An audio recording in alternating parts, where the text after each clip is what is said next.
বন্ধুরা, গতকাল আমি যে ভিডিওটা করেছিলাম আমার চ্যানেলে, যে কলকাতা হাইকোর্টের দেওয়া ওবিসি সংক্রান্ত রায়ের বিরুদ্ধে রাজ্যের তরফ থেকে সুপ্রিম কোর্টে যাওয়া হয়েছে, যেরকম খবর আজকাল পত্রিকার অনলাইন এডিশনেও প্রকাশিত হয়েছিল, সেটা দেখার পর থেকে পরীক্ষার্থীরা উদ্বিগ্ন হয়ে আমাকে বারবার যে প্রশ্নটা করছেন সেটা হচ্ছে, নতুন নোটিফিকেশন আসতে দেরি হতে পারে, কিন্তু যে পরীক্ষাগুলো হওয়ার কথা আছে, ক্লার্কশিপ বা মিসলেনিয়াস, বা যেমন 2023-এর WBCS পরীক্ষার প্রিলিমসের রেজাল্ট বেরোনোর কথা আছে, এগুলোর ওপরেও কি প্রভাব পড়বে? এই সমস্ত পরীক্ষার রেজাল্ট বেরোনোও কি স্থগিত থাকবে?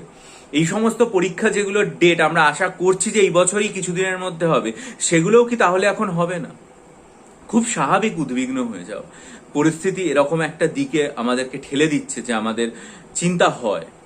কিন্তু এইটুকু অন্তত আমি নিশ্চিত করে বলতে পারি যে এই যে রেজাল্ট 2023-এর WBCS এর প্রিলিমসের, সেটার পরীক্ষা অনুষ্ঠিত হয়েছিল 2023-এর ডিসেম্বরে।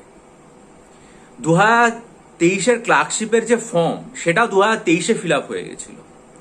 2023-এর মিসলেনিয়াসের যে ফর্ম, সেটা 2023-এ ফিল আপ হয়ে গেছিল। আর ওবিসি সংক্রান্ত রায় যেটা, সেটা বেরিয়েছে হচ্ছে 2024-এর মেতে। এবং সেই রায় এটা খুব স্পষ্টভাবে বলে দেওয়া আছে, দু জায়গায় পরিষ্কারভাবে উল্লেখ করে দেওয়া আছে যে যে সমস্ত পরীক্ষার প্রসেসগুলো হয়ে গেছে বা যে সমস্ত ব্যক্তিবর্গ এই সমস্ত পরীক্ষাগুলোর জন্য কোনো রকমভাবে সুযোগ সুবিধা গ্রহণ করে ফেলেছেন, তাদের ক্ষেত্রে কিন্তু আর নিয়মাবলীর কোনো পরিবর্তন হওয়ার কথা নয়।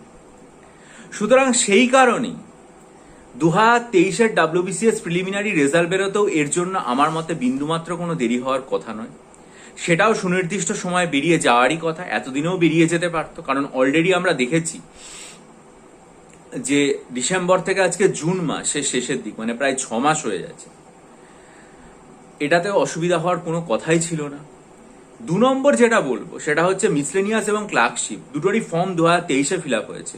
ফলে পরীক্ষার্থীরা যখন ফর্ম ফিল আপ করার সময় এই ধরনের সুযোগ সুবিধাগুলো নিয়েছে তাদের কাস্ট রিলেটেড, সেটাও কিন্তু এই মানে যে অর্ডারটা, হাইকোর্টের যে অর্ডার, তার আগে নিয়েছে।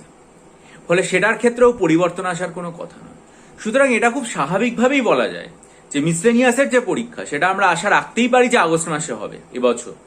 ক্লার্কশিপ যে পরীক্ষা, সেটা সেপ্টেম্বরে হবে, বা হয়তো পিছিয়ে গেলে পুজোর পরেও হলেও হতে পারে, ঠিক আছে, কিন্তু এবছরই হওয়ার সম্ভাবনা। সুতরাং রাজ্যের তরফ থেকে হাইকোর্টে যাওয়াতে নতুন WBCS এর নোটিফিকেশন আসার ক্ষেত্রে কিছুটা হয়তো নেতিবাচক প্রভাব পড়লেও পড়তে পারে। আন্তরিকভাবে আমি চাইবো যে আমার এই মানে ধারণা যেন ভুল হয়, যত দ্রুত সম্ভব WBCS এর নোটিফিকেশন আসুক, কিন্তু সেটা কোনো অবস্থাতেই ক্লার্কশিপ পরীক্ষার প্রিলিমিনারি হওয়া, সেপ্টেম্বর হোক বা নভেম্বর হোক, যখনই হোক না কেন, বা মিসলেনিয়াস পরীক্ষার প্রিলিমিনারি আগস্টেই হোক বা যখনই হোক না কেন, সেটা হওয়ার ক্ষেত্রে কোনো রকম প্রতিবন্ধকতা সৃষ্টি করতে পারে না।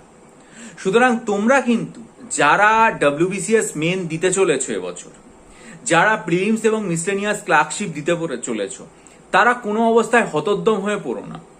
তোমাদের রেজাল্ট এবছরই বেরোবে, তোমাদের প্রিলিমস পরীক্ষাও এবছরই হবে, মেন্সও 2023-এরটা আশা রাখবো এবছরই হবে। সুতরাং যেভাবে প্রস্তুতি চালাচ্ছ, চালিয়ে যাও, নির্দ্বিধায় লেখাপড়া করো। আর যদি মনে করো এই প্রস্তুতির জন্য তোমরা মিসলেনিয়াস পরীক্ষার 20টা মক টেস্ট এবং ক্লার্কশিপের 12টা মক টেস্ট নেবে, যেগুলো আমি তৈরি করেছি এবং 26শে মার্চের ভিডিওতে বিস্তারিত আলোচনা করেছিলাম যে কিভাবে মক টেস্টগুলো বানিয়েছি, সেটা দেখে আগ্রহী হও, তাহলে দেখো ডেসক্রিপশন বক্সে আমার লিঙ্ক দেওয়া আছে ইমেলের, সেটার মাধ্যমে আমার সাথে যোগাযোগ করো। তারপর আমি বাকি প্রসেসটা বলে দেবো। বহু পরীক্ষার্থী নিয়েছেন এবং উপকৃত হয়েছেন। আশা রাখি তোমরাও যদি নাও মিসলেনিয়াসের এই 20টা এবং ক্লার্কশিপের 12টা মক টেস্ট যদি নাও, আশা রাখি তোমরাও উপকৃত হবে এবং সেটা তোমাদের অনেক হেল্প করবে। ঠিক আছে, এইটাই আজকে ভিডিওর বক্তব্য। ভিডিওটা ভালো লাগলে লাইক করো, বন্ধুদের মাঝে অবশ্যই শেয়ার করে ছড়িয়ে দিও, যাতে তারাও জানতে পারে এবং নিশ্চিন্ত হয়। আর এই সমস্ত সঠিক আপডেট এবং বিশ্লেষণ পাওয়ার জন্য চ্যানেলটা সাবস্ক্রাইব করে নিও, বেল আইকন প্রেস করে দিও, যাতে সবার আগে সবকিছু জানতে পারো। ভালো থেকো, বিজয়ী হও, সফল হও।